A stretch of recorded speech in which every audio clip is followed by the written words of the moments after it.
કોઈ જે અમલમાં મૂકવાના વાત હોય એ આપણે અમલમાં મૂકીએ. એટલે વધારે વાત નહીં કરતા તમારે બધાને વંદન કરો. આમ ને આમ સભાને આપણે જાળવી રાખવાની છે. અહીંથી આપણને જે આદેશ આપે, જે બંધારણના આપણા 16 મુદ્દા છે એને આપણને અમલમાં મૂકી અને ઘરે જઈ મને આમ તો હું ગામડામાં જો જગદીશભાઈ વાત કરી કે તમે આગેવાનો બધા રહ્યા ને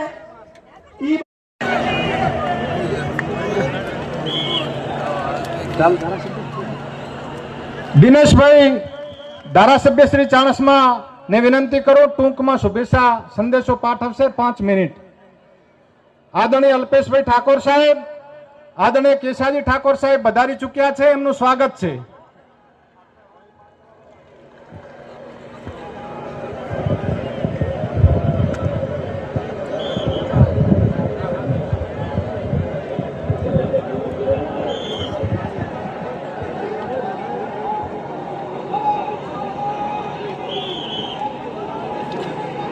અલ્પેશભાઈનું હાર્દિક સ્વાગત છે.